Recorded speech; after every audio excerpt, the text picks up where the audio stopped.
Alright guys, so Fuller coming to you with another commentary video. I hope all is well with y'all.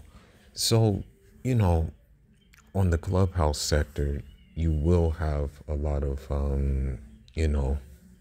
black women, westernized black women from all walks of life, be it American black women, be it Caribbean black women, and be it continental African black women who are, like steady pushing the divesting, encouraging women to divest. They're like, oh, you should divest. Oh, you should not even deal with these black men and stuff like that. Unfortunately,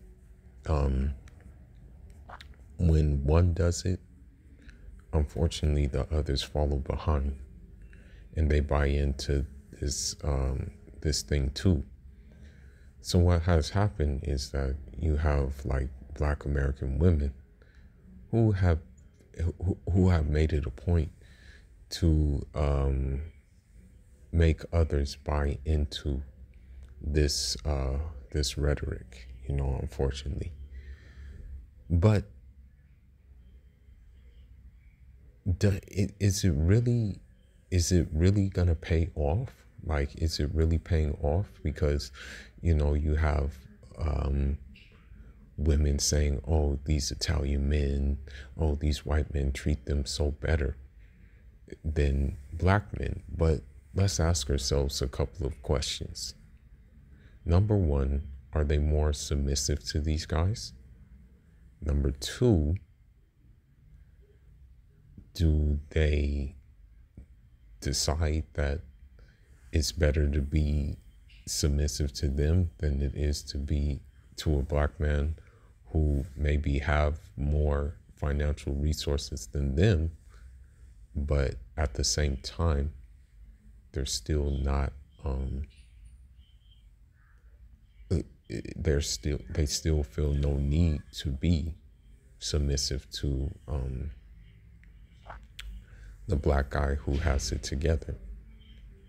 And then the third question is, although these are isolated incidents, I'm not saying these incidents always happen. I'm definitely not saying these incidents always happen. And I'm also not saying that like black dudes don't do the same thing. I'm not saying that, but I just kind of find it odd that what I'm about to show you has happened within, within a period of the same time around each other, these things. But let's get into it. Let's look at the first thing. Okay, let's see.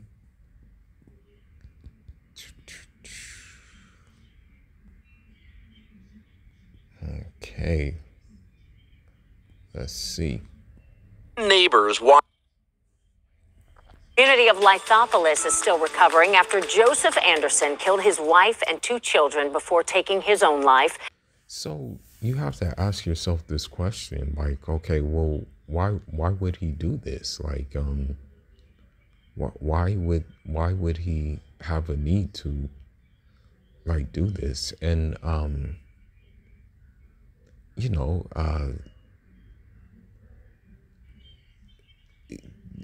these kids didn't do anything, what was the problem that he did this? I'm just kind of questioning. The 2 boys were just 5 and 2 years old. Now family and friends are left to pick up the pieces while trying to understand why.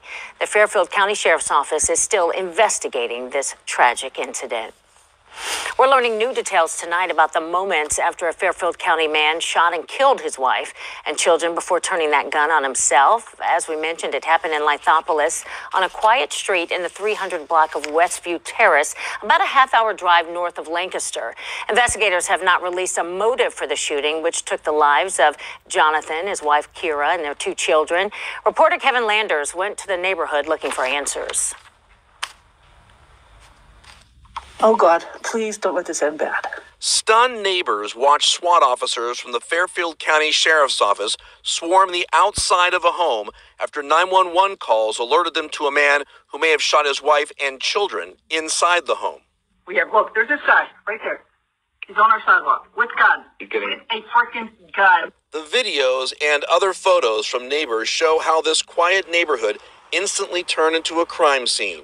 It wasn't until later, when deputies made entry into the home, that they discovered 30-year-old Jonathan Anderson, his wife, 29-year-old Kiera.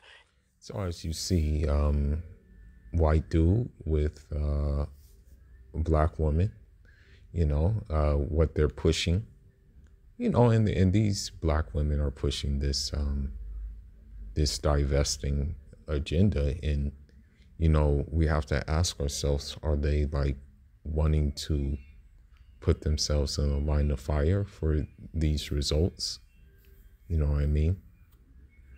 Also, the amazing thing is you'll find that they will shoot their shot with these white dudes more so than they will with black dudes, who may have their things together. I don't know. And two sons, 5-year-old Joseph and 2-year-old Jeffrey, dead from gunshot wounds. Detectives have not released a motive behind the shooting, but say Joseph Anderson shot and killed his family before taking his own life. Neighbors tell 10 TV they did not hear or know of anything that would have led them to believe something bad was about to happen. This Applebee's in Lancaster is where Kiera used to work. Her co-workers have set up a table in her honor. The table is... So, you see that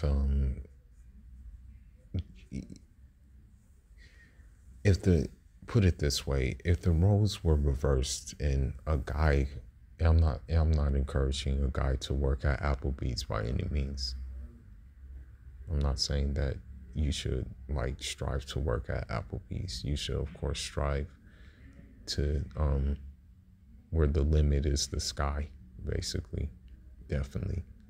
I'm not saying work for Applebee's, but if the roles were reversed and it was a black woman, then it wouldn't be good enough. Put it that way. Applebee's would not be satisfactory enough for a black woman to accept a black guy. Draped with an army hat and flag in honor of her service to the country, as well as several... So mind you, she was a Marine, She was a Marine. So with that being said, who knows? Maybe they met each other in the service. I don't know. Photos inside a single plaque. Outside her home, a growing memorial of children's balloons honors the couple's 2 children who lost their lives. As the rest of the neighborhood prepares to celebrate Christmas, one family is left to mourn the loss of 4 people and wonder why this happened and could it have been prevented. Kevin Landers, 10 TV News. Okay, so this is the first one, but believe it or not, there's actually a second one that occurred too, within the same period of each other. And I thought they were actually the same ones, but this one didn't have to do with a family. This had to do with a Tinder date. So let's get into it now. And on the dating app. Okay, let's see. Me inside, I miss my baby. The mother of 23-year-old Lauren Smith Fields of Bridgeport says her family's world came crashing down 10 days ago when her daughter was found dead inside her apartment on Plymouth Street under what the family describes as mysterious circumstances. The medical examiner has not yet released the cause of death, and investigators aren't commenting. Without a doubt, we know that my daughter was not a drug user, and I had a second autopsy myself, paid out of pocket, because we felt so uncomfortable with the way it was handled. It's Lauren. So anytime, and this is the thing about parenting, you must, if you're a parent, kind of like sit down with your kids and tell them the dangers of social media, and tell them that like you don't want them to learn from the mistakes that others have had to learn from. So don't make those mistakes, and then show them the mistakes too. Show them the mistakes that others have made so they won't be in the same situation. Guys, welcome back to my channel. Lauren was a familiar face to YouTube audiences. Her family says she had been a track star at Stanford High School and was now studying physical therapy at Norwalk Community College. A sweet child, they say, who had blossomed into a beautiful young woman who had the whole world at her feet. Okay. Let's see. And on the dating app Bumble, and it was he who alerted police to Lauren's death.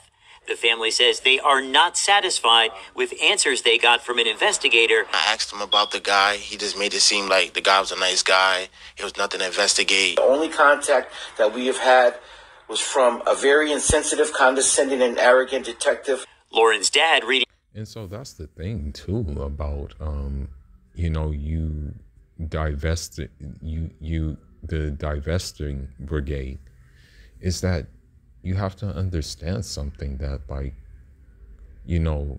law enforcement will maybe not necessarily be on your side when it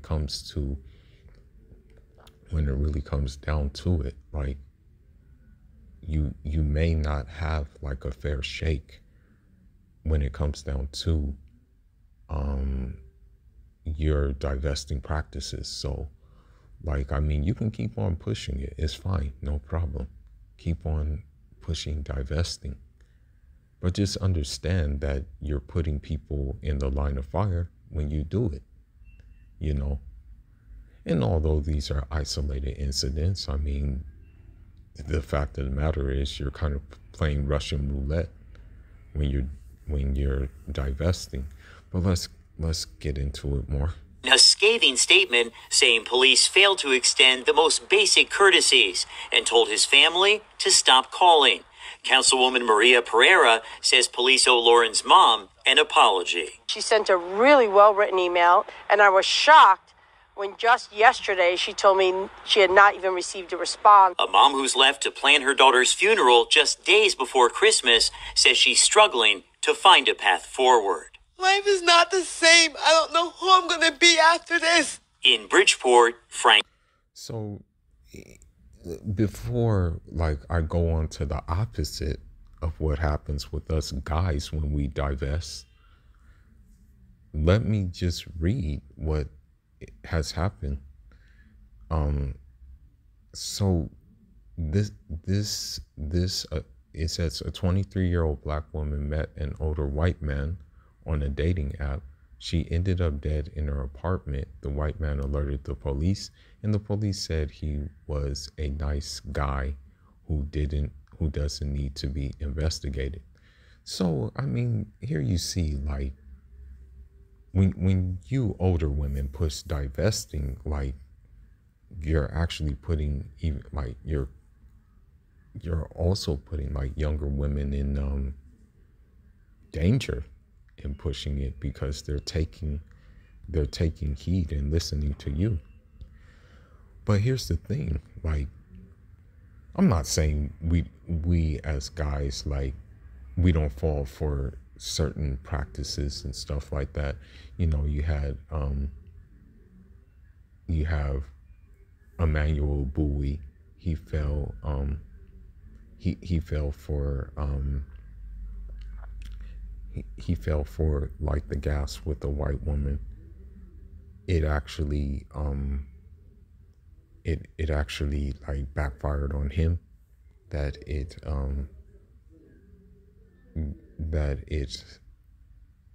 he ended up broke dealing with her. But for the most part, we as guys end up winning when we divest. And I'm gonna show you how we win, Now, this next video I'm going to show you is, as I said in the previous video with Benjamin Mendy, he should have did this, but for some reason, I don't know why he didn't do it. But you will find in France, in Paris, that a lot of West African men are marrying North African women, you know, and it's not really the West African man that's initiating it. It's the North African woman who is initiating it. Now, the thing is with this guy's case, Ousmane Dembélé, who is a FC Barcelona player, he's financially well off. He's not going to have an issue in marrying like this woman. He probably had no issues marrying this woman at all. Now, we must say that if you are like an African man and you are more financially well off, you will have no problem marrying outside and, you know, dealing with other women. Now, granted, if you are financially well off and you decide that you want to marry, like, let's say, black, and I'm talking about Western women only, I'm not talking about traditional women. But I have to make that disclaimer. This is not about traditional women. This is only about Western-minded women. Okay, so if you marry, like, I want to say marry outside, you're not going to have any issues usually. But let's get into it and let's look at Ousmane Dembélé's marriage. Who he is of Malian descent. I think he's like Malian Mauritanian. And let's see how the polar opposite is in his marriage.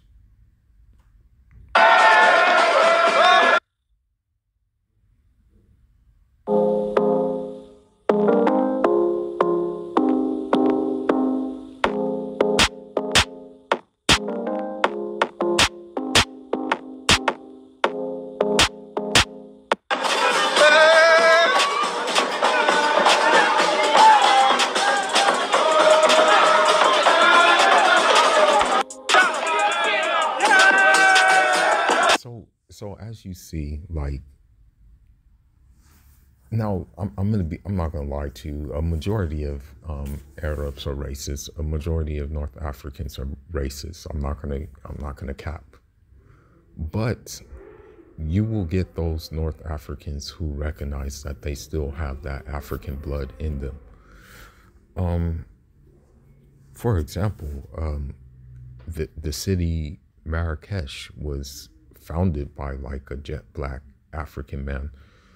I'm not trying to get too historical on you, but you know, many Moroccans in history, like Yusuf ibn Tashfin, Rahmatullah alayhi, you know, he was described as like dark, woolly haired and stuff like that. So, you know, you have these figures inside of it. And, you know, then you have everything in between, be it the Turks, the Spanish, the Portuguese, and, you know, but let's go ahead and get into it. So you see them celebrating, you see Ousmane Dembélé's friends and family, and they join the families together, you know.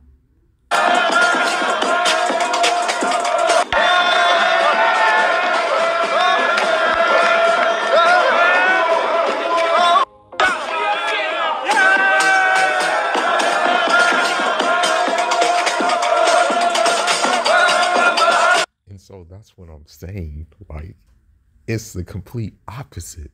Like, it's the complete opposite compared to, like what we see with, like, no disrespect, but what we see with black women who decide to divest. Like, When we divest, it's because women want us. When they divest, it's usually because men feel sorry for them, you know, and they don't necessarily want them. You know what I mean? But they look at it as like, oh, easy pickings. You know, she's basically begging me to be with her. So that's the difference, you know?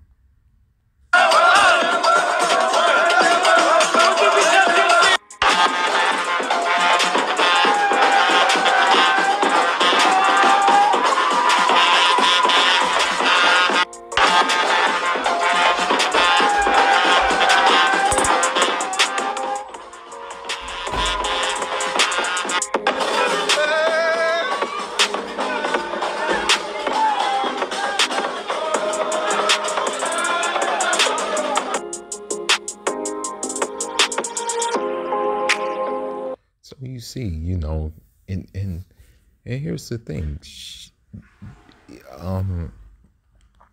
She's not necessarily the best looking, you know, the best looking Moroccan woman, but as you see, she's covered. I'm pretty sure she's submissive, you know. She looks wholesome.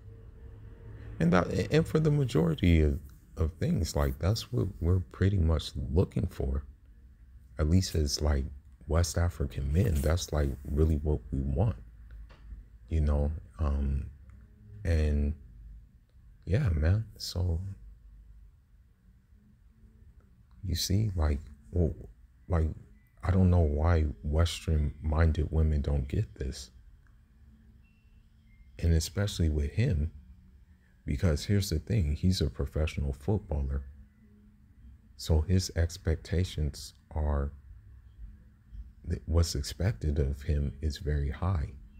Having to score, having to set up goals, having to make sure that the team succeeds. So if he's dealing with that on a daily basis, do you think he wants to come home to a neo-feminist woman? Or does he want to come home to a traditional, submissive woman who's going to be his peace, who's going to be a joy to his heart and a pleasure to his eyes? Which one do you think he's going to want?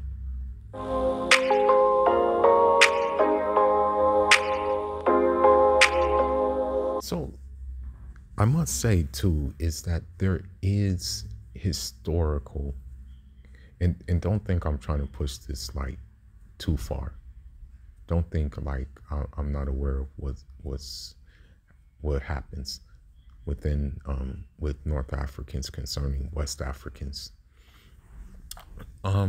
There is some historical cohesion between North Africans and West Africans. You know, you have to look at, let's say,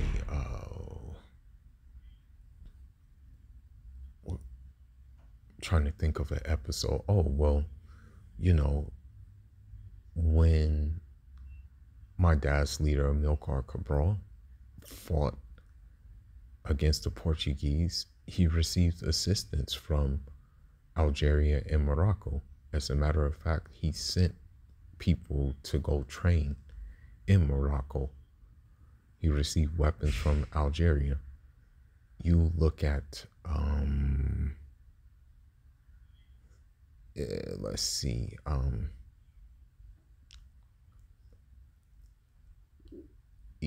I believe Samora Machel, the Mozambican leader, he actually trained in Algeria too, I believe. I think he trained in Tanzania too. So there was always that historical cohesion when it came to anti-colonial struggles between us and North Africans, you know. But I do understand there is like a pretty racist contingent of them.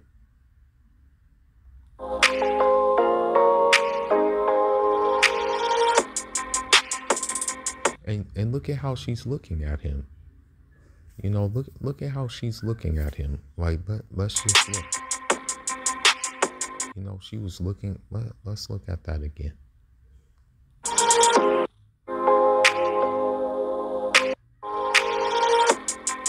Yeah, right here. Look at how she's looking at him. You can tell that this woman is like, I got me a good one. Like, I got me a solid man. You see that? She knows. Like, she knows she has a good one. Look at her. That's how you need a woman to be looking at you. You need a woman who's going to look at you like that. You don't want a woman to look at you in disgust or look at you like she's doing you a favor. No, you don't want that.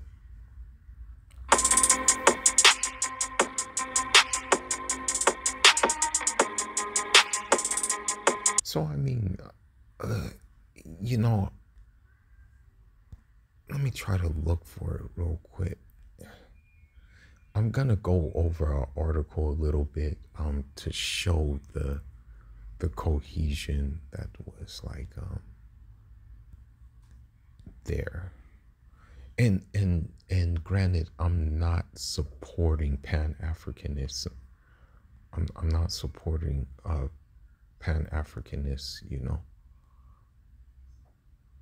You put it this way, I am by no way supporting Pan-Africanism in any shape or form, because I know the reality is right now it can't work. We're divided amongst each other in our own countries. For example, Guinea-Bissauans, we're divided even with like the president we have, Sissoko, and just a contingent of other things. But here, let's look at this. Okay, let's look at this. Now, that doesn't separate the racism from what you have with Algerians and other North Africans. But what I am saying is that men, like, we can divest, and it's better. Like, how should I say it? It's based on that woman being infatuated with us, not based on the person feeling sorry or having pity for us, or being like, oh, poor thing, let me take you under my wing. It's not like that. That's what I'm trying to get at.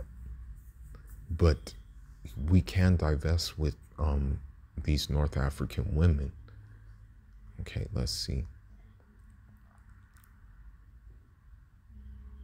Okay.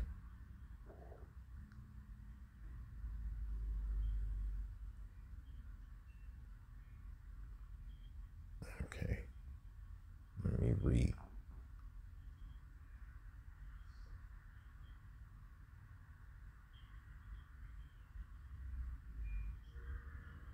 So in the past, you know, like countries like Guinea, Mali joined a Arab pro-Algerian Casablanca group which promoted African unity over nationalism. You have a picture with Ahmed Ben Bella, who was with the Senegalese foreign minister, Doudou Cham. And you do see a lot of Algerian Senegalese marriages. As a matter of fact, I may show you one real quick. Okay. So Ahmed Ben Bella, he pushed African unity as well.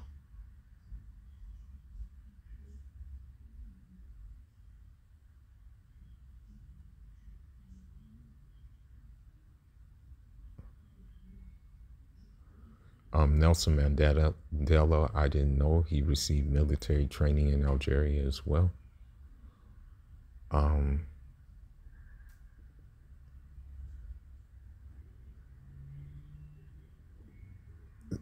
So it turns out, yeah, it looks like that Algeria was involved with Pan-Africanism. Okay.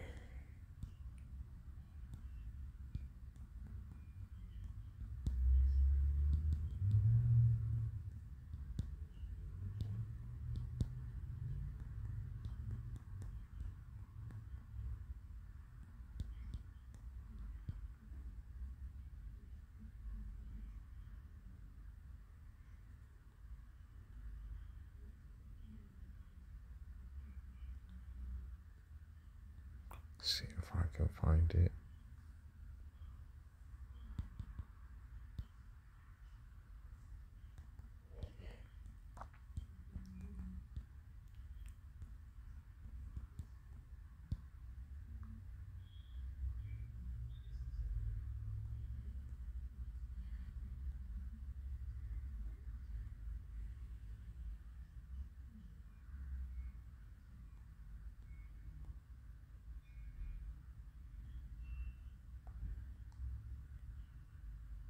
Coucou tout le monde. Coucou les filles et les garçons. Bienvenue sur ma chaîne YouTube Sarah Adjaoud. On se retrouve aujourd'hui. So here you have Algerian woman and Senegalese man. Pour une fac spéciale. Tes copines ou un des potes de ton mari parle mal de ton mari, il faut toujours le défendre en fait quoi qu'il se passe parce que vous êtes deux, vous êtes une famille. Ça je trouve ça trop important. Ça c'est la solidarité quoi. Ouais c'est ça. T'as bien répondu. Je pense pareil. Ensuite, la question de Khadija DP. Merci pour ta question ma belle. C'est comment faites-vous pour équilibrer le poids de vos deux cultures? Donc de vos deux pays à la maison. Comment on fait un mix quoi? Un mix? Ouais, de ta culture. On vous l'a pas dit, mais moi je suis d'origine algérienne et ma mère elle est d'origine sénégalaise. On ne l'a pas dit, je t'en fous. On l'a pas dit dans cette vidéo. Non mais pour ceux qui arrivent. Alors il y a plusieurs choses, on va dire. So I'm just showing you guys that like I'm just showing you guys that like with us men, when we divest or go like to a different phenotype of like African, we end up winning, you know. Whereas it seems like for the majority of women, they end up losing. This is actually my cousin who happened to marry a Senegalese, or who happened to marry Algerian. He lives in Paris right now. He, you know, he just said, yo, man, they're all over me. So I said, okay, well, I mean, if you have a feeling that is right, then do it. You know, he's joking around with his wife in this video, but let me show you. Bonne fête de l'Aïd. Bonne fête de l'Aïd à vous, la famille. Santé, bénédiction. Dieu vous protège. Inch'Allah, amin. Bref, aujourd'hui, j'ai une excellente nouvelle à vous annoncer. Donc là, je vais partir au Sénégal pour faire mon deuxième mariage. So he's talking about taking on a second wife in front of her, but he's just like playing around. It's a prank. Non, tu la prends en même temps que tout le monde. Je vais me marier au Sénégal. Ouf, lui, tu parles de quoi là? Comment ça, coupe la vidéo, tu parles de quoi? T'inquiète, c'est pour toi que je le fais. Bébé, tu veux une belle-mère? Tu passes à mon fils, toi, t'es un ouf. On va trouver un terrain d'entente. Mais y a pas de terrain d'entente. Vas-y, je suis un Sénégalais, c'est bon. Bah dégage au Sénégal, prends tes valoches et casse-toi là. Bébé, tu vas aller vivre au Sénégal avec moi? Mais lui, il reste avec moi. Hein. Comment ça, lui, il reste avec toi? Il reste avec moi. Et quitte ta vidéo là, arrête de... C'est bon, hasard. So, I'm gonna end this video on this note, like, and this is just a final note. Usually with us guys, our intentions are pure, you know, for the most part. With women, when they do their divesting, most of their divesting is based on monetary gain, and it's not really based on no emotional or like moral attraction to a man. So with that being said, these are just my thoughts on the matter, and I'll be back with another one. Like and subscribe. Fool is signing out.